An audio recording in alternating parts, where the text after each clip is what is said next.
fame and fashion and money and all that mungkin is temporary things yang kita, oh my God, I want to be like you, I want to have your house, your car, but all of that itu it ends in this world, you know.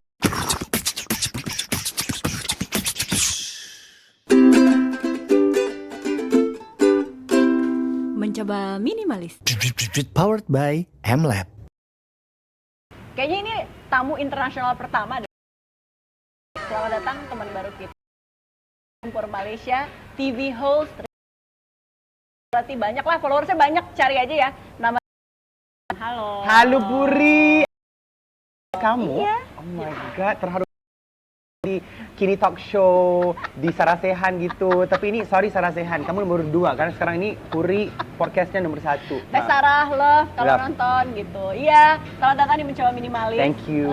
Sebenarnya kita kalau di Mencoba Minimalis, tagline-nya adalah mengurangi yang nggak perlu, berani coba hal baru. I love that. Jadi kita ngomongin nggak cuman menguranginya, Iya. tapi ngomongin hidup juga. I love that Puri. Gitu ya. Kita terserah kamu nyamannya bahasa Inggris, bahasa Melayu campur-campur, bebas. Atau bahasa Indonesia. Bahasa Indonesia udah jago.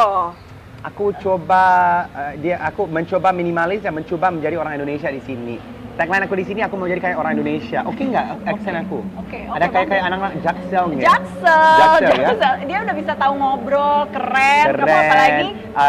Lesehan, Lesehan. terus nongkrong, macet, iya. Macet selalu ya. Jadi aku campur-campur aja ya. Kamu udah hari keberapa di Jakarta? Ini hari ketiga Hari dan mau ketiga. pulang malam ini juga. Ya, tapi kayaknya bukan kali pertama ke Jakarta kan? First time.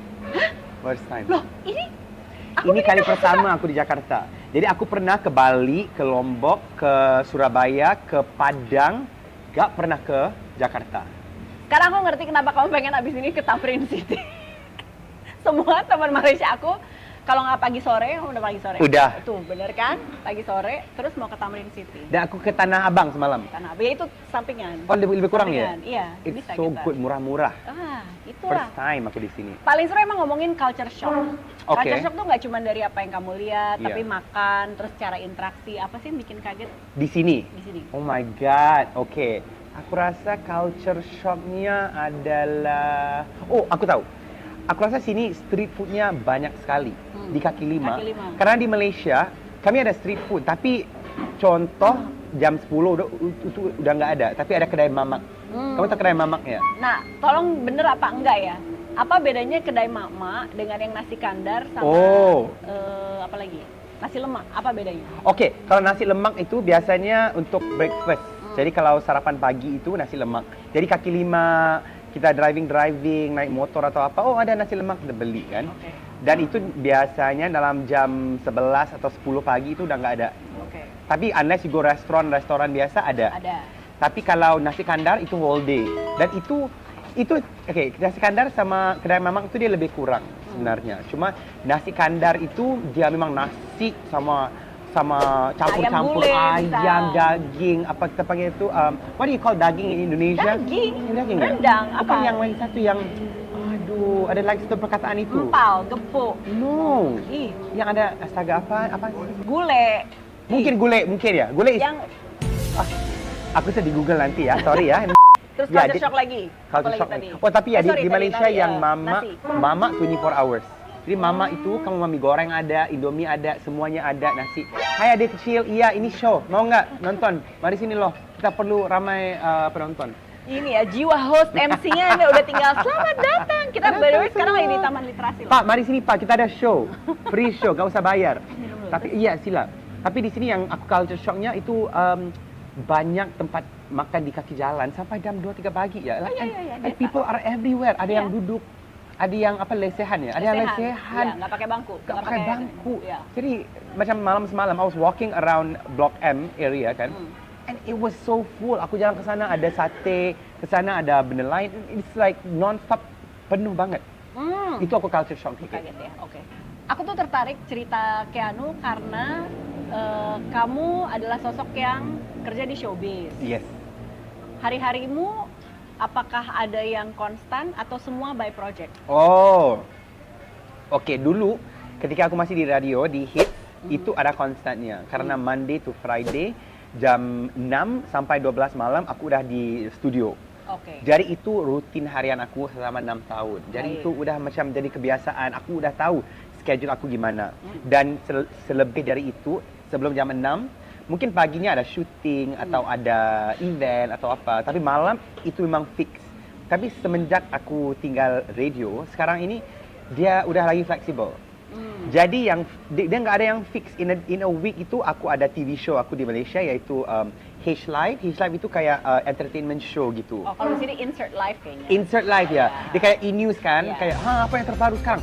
Seorang pengacara, seorang pembawa acara Puri telepon di Hollywood sekarang ini. Apa lagi perkembangannya? Mari bersama dengan dia. Gitu itu H Kita Live. punya Indra Herlambang, Malaysia punya Oh, Channel Azman. Wow, itu lama is amazing. Kan kemarin baru nge-host I love- Lalisa.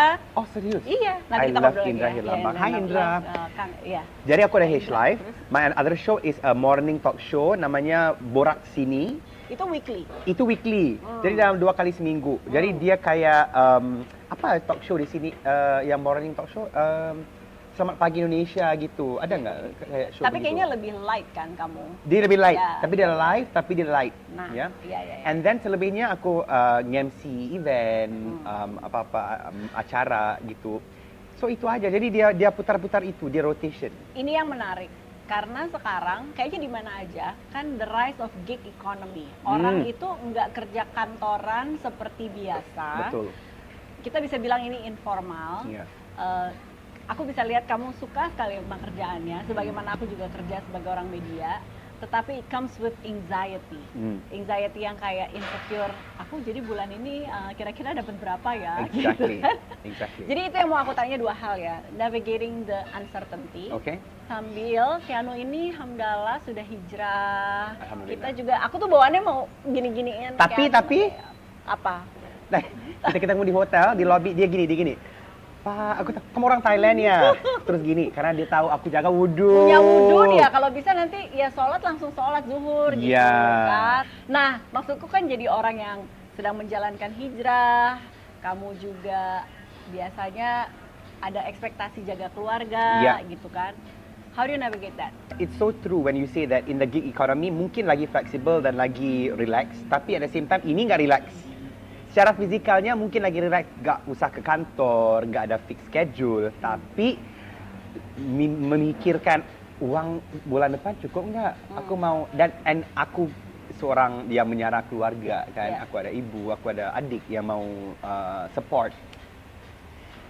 Cara aku balancekannya adalah dengan menjaga uang lebih banyak dari dulu. Jadi paling dulu, aku bisa spend, oh nggak apa-apa deh, next month the same amount will come in, kan.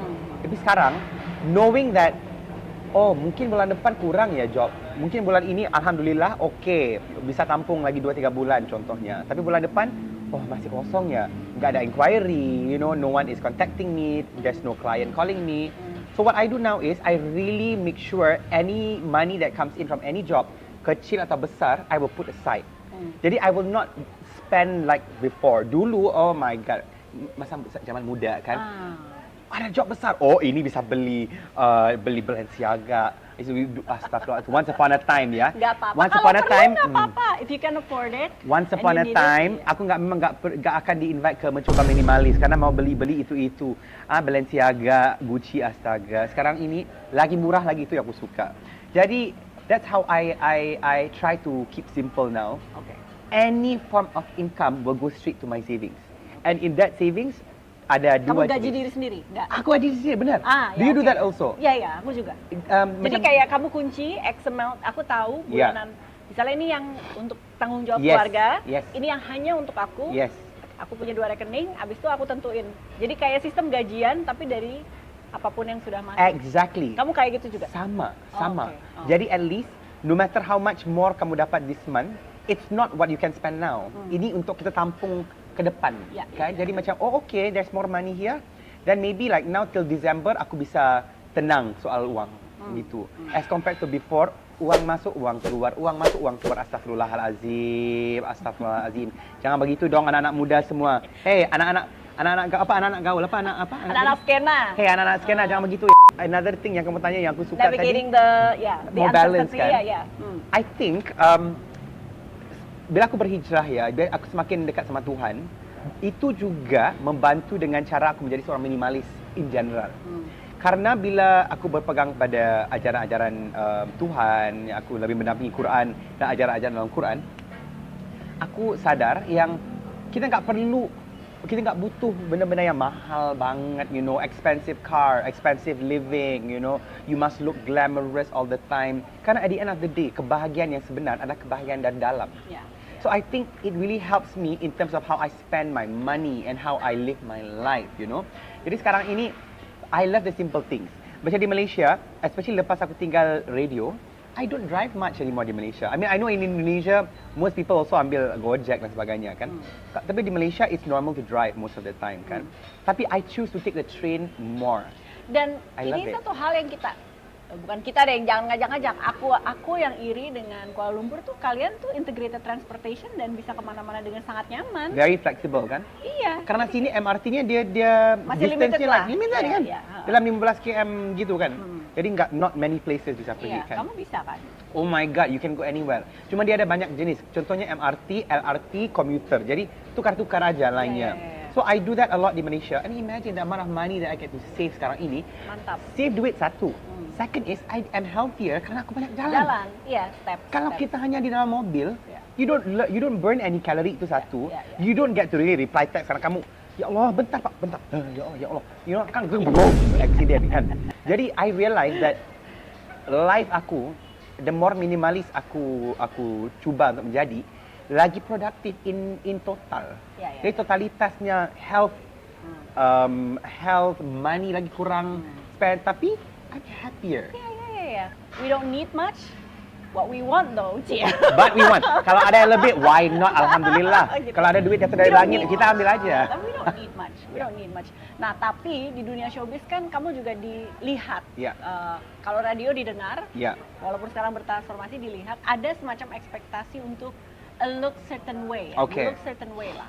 Jadi kamu gimana? Apakah kamu biasa beli baju khusus untuk show? Kalau kebetulan, aku dapat gig ini, harus jadi host anugerah musik apa-apa itu, harus kelihatan glam. Kamu Ya. gimana aturnya? Oke, aku biasanya akan hire stylist aja kalau ada event. Karena kalau baju seharian aku, simple, like literally aku datang Jakarta ini, aku hanya bawa 3 pair baju putih sama brand. Ya. Bisa sebut brand nggak sini? Nggak Ya, bisa ya? boleh. Uniqlo, I love you Uniqlo. I love you, Uniqlo ID, love you Ya, Uniqlo. ya. Because it's simple. Jadi aku hanya bawa, my normal outfit is t-shirt, jeans. T-shirt juga black, white, settle. Sama white shoe, okay, happy, Ya, right? ya, happy. Jadi kalau Ya. untuk event, Ya. pada aku, it's not worth it untuk aku lah, itu aku sendiri kan. Aku rasa nggak worth it untuk kita beli, ini bajunya 20 juta, it's so expensive, it looks nice, tapi kamu pakai sekali doang. Kalau pakai stylist berarti artinya rent kan? Rent aja. Atau jadi partnership, barter, kayak Normally endorsement rent. gitu? Enggak, jadi rent aja. Ya, normally rent. Karena di Malaysia juga, especially designer Malaysia, mereka juga mau mencari uang kan. Mereka is a business kan. Jadi normally barter itu kurang, you still have to pay for the rental and I'm fine with that. Yeah. And it's so much cheaper. Bayangkan kalau kamu mau beli baju itu, mungkin sekitar let's say Berapa ringgit lah, nggak apa-apa. Okay, let's say ringgit ya. Kalau let's say satu baju itu 10.000 ringgit ya. 10.000 kali 3.000. Kan kita 4.000 lah, 4.000. 4.000. That's like berapa juta ya? That's a lot, right? Iya, berapa nol tuh? Is it 4 juta? Atau 40? No, 40 juta kayaknya. 40 juta. Cuma kamu pakai sekali doang. Iya, itu penuh-penuhin lemari. Yes. We don't need that every day. And you pakai, especially kalau kamu pakai baju yang nampak glam banget, orang akan ingat. Kamu pakai second time, bukan udah pakai nggak yang dalam event itu. Jadi kamu sekali aja, pay cheaper, wear one time, and then okay bye, dah, pamit Cukup dulu. itu hanya untuk bekerja saja, bukan untuk hidup kita gitu ya. Benar. Sekarang dengan kamu hijrah, what do you say no to? Maksudnya secara pekerjaan, secara kehidupan. Karena maaf sebelum kamu jawab, kan kamu juga baru resign dari radio. Apakah aku berpikirnya, mungkin kamu udah nggak dengerin lagu lagi atau gimana? She's so smart. I'm She is assuming. so Aku smart. assuming. Gitu. That is accurate sebenarnya. Dulu aku mungkin agak takut ya untuk ngomong kenapa aku tinggal radio. Every time orang nanya aku kayak, karena aku mau progress, which is also true. Tapi the main reason adalah karena aku memang nggak ada connection sama lagu langsung lagi. I don't listen to music. Semua lagu atau lagu tertentu yang mungkin terdengar very sexual lah. That one is number one lah, I think mainly itu. Oke. Karena, but to be honest with you, zaman sekarang, I feel like 80% of the song akan ada unsur sexual. That's why aku rasa sangat uncomfortable untuk menjual lagu-lagu ini di radio. Macam, Okay. I don't listen to the song, for example, like, I don't listen to it, tapi aku perlu macam, oh my god, new song by Siapa? Lisa, Blackpink, here's Rose, APT, Bruno Mars on hits.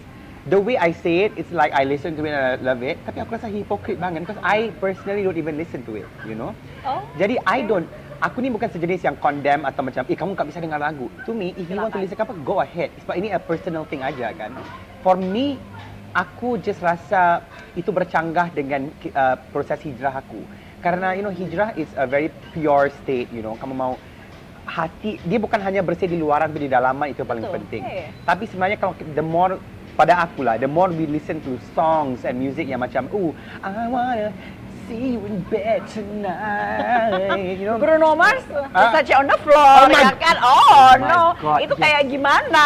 Ya, iya. Terus yang nyanyi anak kecil, takut. And yet, like you said, anak kecil semua dengar lagu-lagu ini. And I am like a mediator. Aku ni orang tengah yang menyampaikan, Yeah. this is a great song, kids, listen to it now, put it in your playlist right now. And then when they listen to it, they're like, Versace on the floor. Yeah. Just like, I think, masa kita kecil, kita juga nggak ngerti lirik-lirik Iya. lagu-lagu. Iya. Kamu ingat nggak lagu? Asal ucap aja. Kamu ingat nggak lagu is it Jason Derulo yang Blow My Whistle Baby, Whistle Baby. Like that was a great song. Masa kamu ingat nggak? Sorry, Yeah. kita semua sama umur ya. Kepada yang Gen Z semua kamu nggak tahu kan? Kamu semua muda banget. Kami udah tua, maaf ya.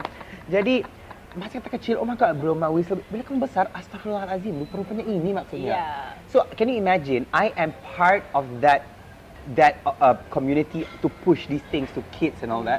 And benda itu bisa juga affect dia dalaman kita juga tanpa kita sadar. Mungkin kita bisa ngomong, oh but I'm just listening aja. Aku bukannya buat, aku nggak Versace on the floor, aku dengar aja. But that is exactly how setan bisa masuk, because through all these tiny things. Terakhir sebelum nanti kita akan main. Terakhir? Udah mau usir aku? Belum. Nanti Astaga. kita akan main kartu. Cuman satu hal yang aku lihat juga, showbiz itu buat kamu kerjaan, untuk sebagian orang kerjaan dan juga hidupnya mereka, gitu kan. Personality itu kan, ini hidupku dan juga kerjaanku. Gimana kamu berteman, apalagi ketika kamu lagi hijrah, you don't wanna offend people, tapi kamu juga punya kepercayaan dan journey yang lagi dijalanin. Iya. Jadi sekarang kalau berteman kayak apa? Oke, soal teman, aku seorang yang gimana ya? Aku rasa aku nggak judgmental. Jadi pada aku, teman-teman yang aku pernah ada dari dulu, aku nggak macam, oh kami udah beda lifestyle, nggak bisa. I'm friends with all my previous friends as well. And ada yang lifestyle sangatlah beda, kepercayaan berbeda dan sebagainya. But I love that karena aku rasa that's where we are all different, ya. Kita bisa bertukar pendapat dan sebagainya. Tapi cara aku bergaul dengan orang-orang yang baru, macam colleague, orang kerja dan sebagainya, memang benar. Sekarang aku ada macam segmen-segmen gitu. Work friends is work friends. Tapi kalau work friends, tiba-tiba lagi banyak kita ngobrol, lagi aku sadar yang, oh my god, we can really connect. Yang itu aku mau something more, kayak aku mau jadi sahabat gitu. Macam kayak Puri, aku sama Puri dalam mobil tadi, dalam 30 menit gitu. Yeah. Like that's when I already realized, oh my god, I can talk to you about different things, It's not just macam Puri, it's like politics and life, and minimalis. Ya udah lah. Dia suka gigitin ini kancing kamu ya? Ini bukan siomay, ini baju. Oh, kamu Dia tahu. ini Uniqlo loh. Ini sponsor, astaga. Wah, Uniqlo, look how good you are. Even cats love you, see? Yeah, so I think, and also sekarang ini aku limitkan hangout session. Kalau aku rasa kita keluar ini nggak ada value, I will not go. What does value means to you? Is it all money? Maksudnya ya, Oh, semua yang ada okay. hubungan dengan uang baru I'm gonna go? Atau apa? Okay, very good question again. I don't know if Indonesia ada nggak ini macam celebrity culture yang kamu nampak selebriti di Oh, iya, event-event di yang macam event, iya. contoh macam Dior macam aku nggak akan pergi. Oh enggak. Kalau aku dijemput jadi macam appearance aja, I will never go. Tapi kalau aku dijemput jadi MC, I will go.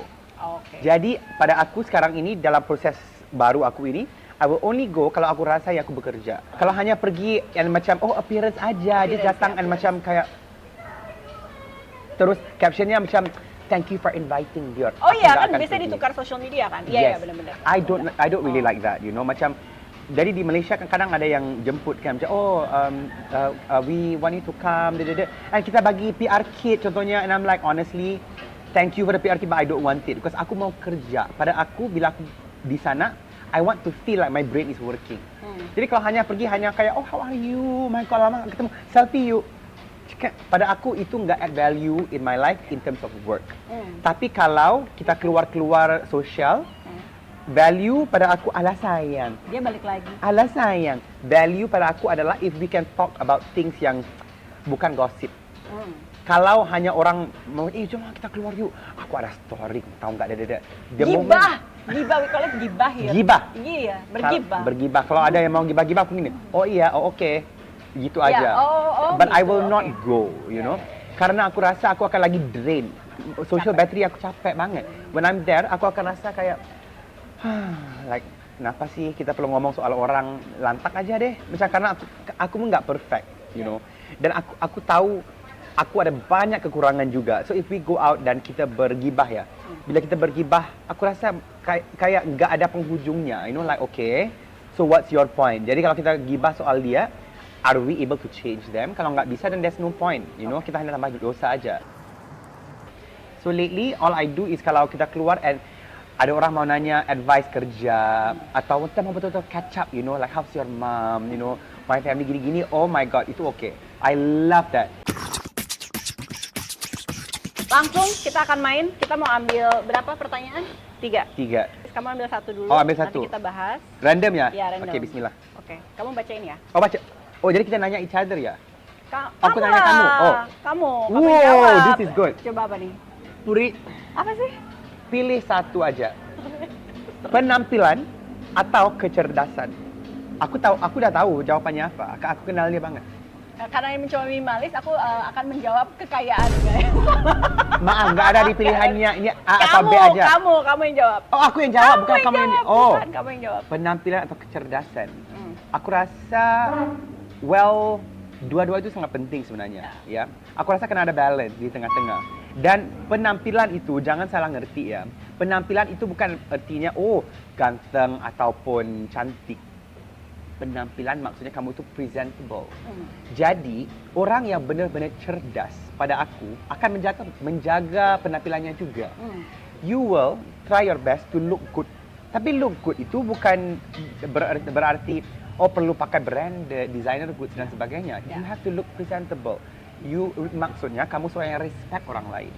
You know? Biar gimana juga orang kenalan lihat luarnya dulu. Exactly. Belakang. So dua-dua pada aku penting. Kalau kamu gimana?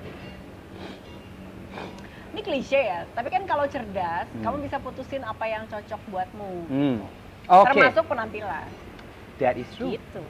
Jadi kalau kamu penampilan penampilan kamu bagus, tapi kalau kecerdasan kurang, nggak bisa deh, kena dua-dua. Ya, Oh, lagi? dua lagi. Bismillah. Satu dulu. Oh, satu dulu. Oke. Oh, benar apa enggak? Puri pernah ada skandal sama? Oh, bukan salah. Sorry. Aku rabun, maaf. Bagaimana kamu ingin dikenang jika sudah meninggal? Jadi aku jawab dulu ya? Iya dong. Oke. Kamu dong, emang kamu. Oh, emang aku? Kamu. Aku mikir udah tukar tiba-tiba. Oke. Kamu. Aku pengen dikenang sebagai seorang yang baik hati dan pemurah. Dan gak pernah sombong sama manusia yang lain. Karena aku rasa, dulu, bila aku muda, sekarang masih muda deh, tapi lebih muda dulu. It's always like, oh, I want to look like, very famous. I want people to like be like, oh my God, I want to look like Keanu Azman, I want to be like Keanu Azman and all that. But over time, I realized that it's not me, and also itu sangat short term. It's short term, I remember lepas aku habis nge-host satu show di Malaysia, namanya Big Stage ya. Jadi aku ada buat satu show namanya Buzz Big Stage. Itu di backstage untuk satu show besar di sana. Masa last episode itu, produsernya pegang tangan aku. Produsernya cowok ya, jangan risau ya, bodoh aku nggak batal ya ketika itu ya. Namanya Suhaimi. Hai Suhaimi. Dia pegang tangan aku. Dia kata, Kian, aku mau terima kasih sama kamu. Saya kata, terima kasih juga. It's so nice working with you kan. Dia kata, enggak, aku mau terima kasih karena kamu tuh baik banget sama kru. Aku bilang, maksudnya? Dia kata, karena kamu itu bisa host dengan baik, tapi at the same time kamu tuh respect banget sama kru dan kamu nggak pernah make the crew feel like kami itu less than you. Dia kata, and I felt like itu adalah feedback yang paling baik aku pernah terima sepanjang karir aku. It beats people telling me, oh I love watching you host, or like so far among all the seasons your hosting is the best and all that. itu macam, oh thank you, I'm touched, but it doesn't really fit the soul, you know. But bila orang kata begitu, aku rasa, oh my God, itu the beauty of being kind. Because itu yang orang akan benar-benar ingat ya, and treasure you. That's why I feel like fame and fashion and money and all that mungkin is temporary things yang kita, oh my God, I want to be like you, I want to have your house, your car, your face, your skincare. But all of that, it ends in this world, you know. After a while, someone else might have a bigger car, a bigger house.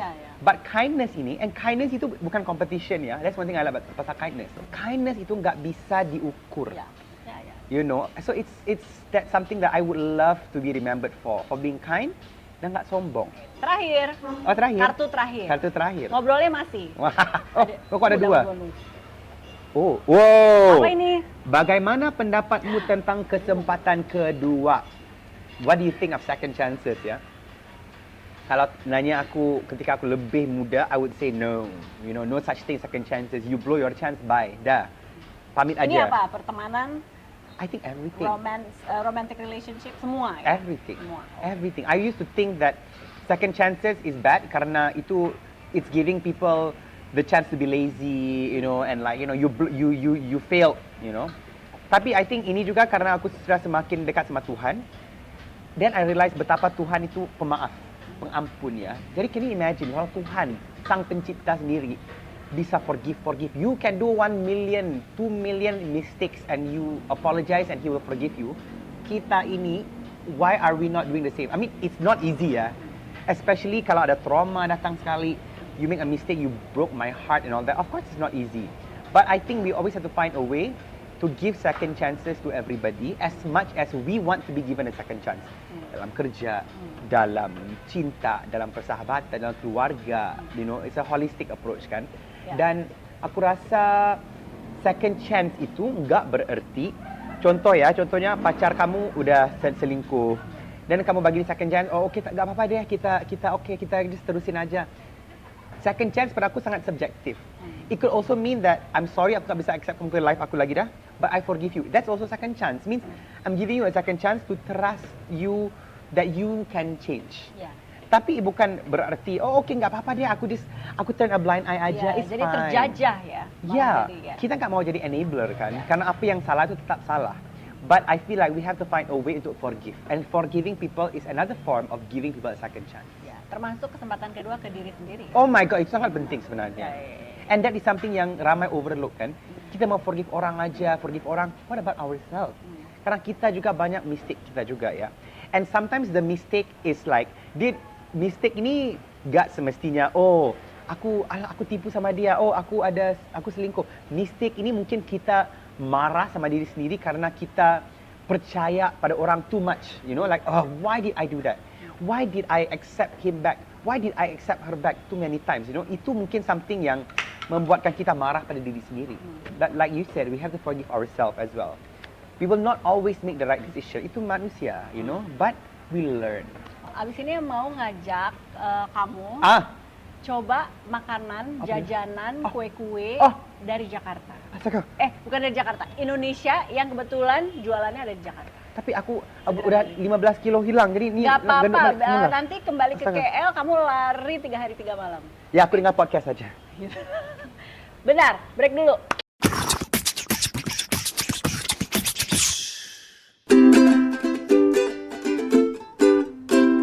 Mencoba minimalis. Powered by MLab.